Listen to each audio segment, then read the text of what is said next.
NATO Secretary General said that Russia cannot achieve its strategic goals in Ukraine and permanently lost its relationship with this country. Russia's ultimate goal in the war is to prevent Ukraine from getting closer to NATO and the European Union, EU. However, Ukraine is now closer to NATO and the EU than ever. NATO Secretary General Jens Stoltenberg on December 23 gave an interview to German media.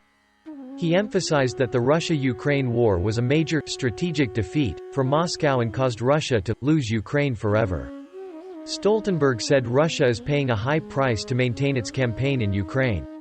This military power lost hundreds of aircraft, thousands of tanks and suffered about 300,000 casualties. He also said that Russia's economy has weakened and the country is politically isolated.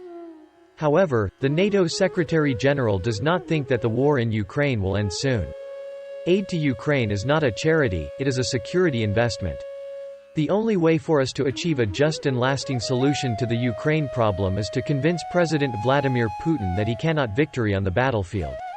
To do that, we must continue to support Ukraine, Stoltenberg said.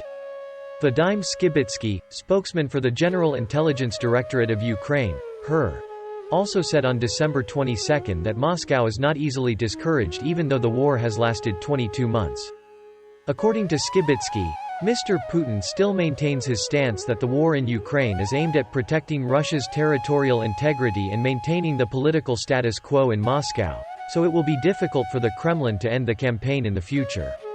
Near the Institute for the Study of War, ISW, based in the U.S., also believes that the difficulties the Russian military is facing on the battlefield in Ukraine are not a long-term reality, and Russia can adjust if the war is prolonged.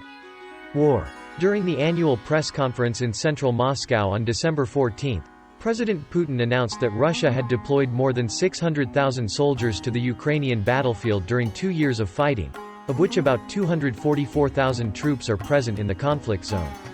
Mr. Putin said that peace in Ukraine will only come when Russia achieves its goals of denazification, demilitarization and ensuring the neutral status of Ukraine.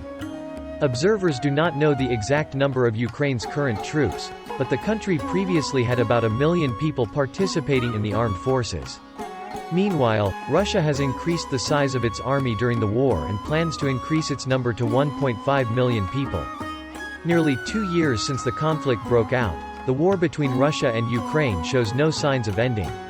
Despite receiving large amounts of financial aid and military equipment from the West, Ukraine's anticipated counter-offensive campaign did not create a breakthrough on the battlefield. It's undeniable that Ukraine is going through a bad few months, and Putin is in a much better position than he was in the summer.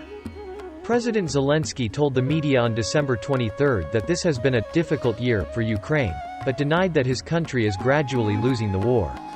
He emphasized that Kiev is still determined to regain all lands that Russia controls.